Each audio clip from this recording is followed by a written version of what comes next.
Here on Brewed, we have tasted a lot of great beer and we've met a lot of great people. Brewers who work very hard, but they love what they do. Almost every place we've gone, we've heard a very similar story. None of these guys would be able to do what they're doing for us if they didn't have a community, a brotherhood of brewers. Here's some examples of what I'm talking about. We went and visited a lot of small breweries that were doing kind of what we wanted to do, and we talked to those guys, and they were extremely generous with their time and the information that they gave us. Very specific information that helped us get our doors open, that helped us figure out how to do things on the budget that we thought we were going to have, and how to deal with the government, all those things that we had to figure out that, you know, there's not too many resources for. I can't imagine there's a lot of businesses where if somebody knocks on the door and says, hey, we're thinking of doing the exact same thing that you're doing, and those businesses saying, here, let's show you exactly how to do it. I was really taken back by how generous, just without exception, everybody was. Because at the end of the day, what you guys all want is the same thing, and that's delicious beer. Delicious beer. Right, you're all on the same page as far as that goes. Yep, we want the public to come to our establishments, and if they are regularly being rewarded with some good beer at small establishments, they'll probably continue to go to those. It seems like other businesses, because I used to do something else for a living, and there'd be a lot of animosity and bad blood kind of thing where you want to just break people. You know, you want to hear the lamentation of their women. You guys don't have that vibe. No, a lot of us, I mean, I would say all of us agree, you know, and you know, us brewers or business owners that are in this business, we all agree that we wouldn't exist or be successful if it wasn't for the other brewery down the street. I mean, the more of us that there are out there, the greater reach we have to educate the people on craft beer, and so I mean, we have to support one another. So that's it. It's last call for Brewed. Free beer tomorrow. I'm kidding, of course. Thanks so much for watching Brewed, and if you missed any episodes, know that you can go to WQAD.com and check them out online. Oh, and hey, home brewers, if you've got a really cool setup and you don't mind me and a couple of thirsty cameramen coming over to your house, drop us a line of this email. We'd love to come and see what you have and put it here on the show. That's going to do it for now, although we will be back, I promise, with more brand new episodes. But we'd like to leave you now with some DVD extras, if this were a DVD you were watching and not a TV show. It's not a DVD, right? It's a TV show. So here's some stuff from the cutting room floor. Enjoy it, won't you? It's a Big Grove brewery, but it's not a massive operation by any sense of the imagination. This is what happens with these arms races, people. Sorry. Don't drink and do a TV show. Bill, I'm sorry. No, you're good. You're good. Don't worry about it. Close. Got it. Did I get it? Got it. That was close. That was good. Well, let's do it again.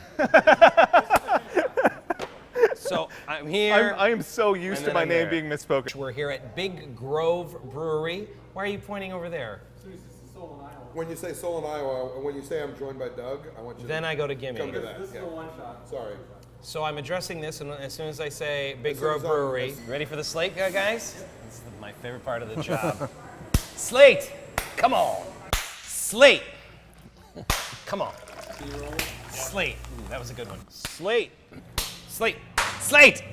I don't know why I'm slating, it's just one camera. Slate! Is that it? Well, that's our slate, yeah. High budget. Although I like doing that, okay. Artists, do you get inspired by things? Yes. What do you take inspiration from with your beers?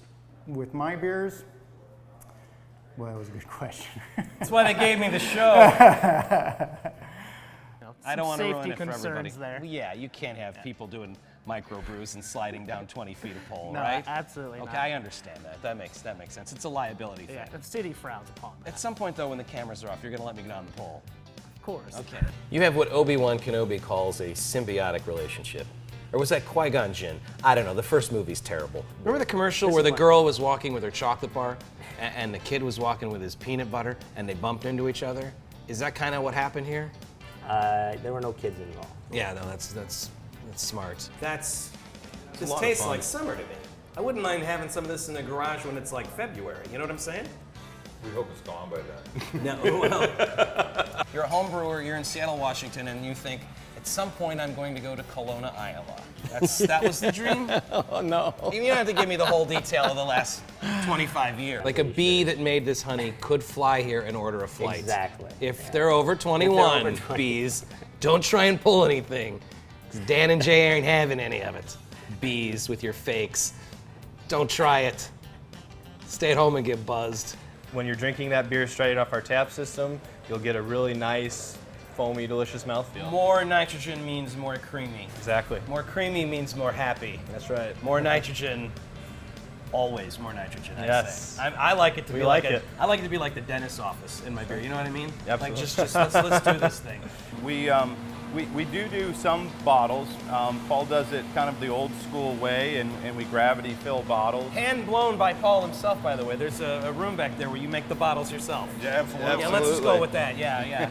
And back in the days when I played ball in college, they called me Dougie Fresh after the old rapper No, from they the 80s. didn't. No, So- that's a nickname you gave to no, yourself. I would no. That'll help preserve them. Then we'll be able to keep them cool. More than likely, we'll put them in a reefer trailer. I'm sorry, what? Refrigerated trailer. Oh, that's what you refrigerated.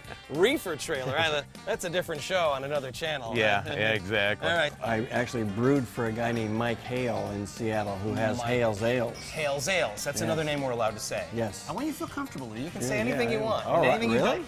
Well, if you say anything you're not supposed to say, You'll believe be me, they'll edited edit it out, out. right. These guys are pros. This is the best crew in beer television, let me tell you what. When am I going to get this at my local place in the Quad Cities? You know, if you got a big wad of cash, it would really hasten the Okay, process. Doug, you don't, I don't have a big wad of cash. I'm the host of a beer show.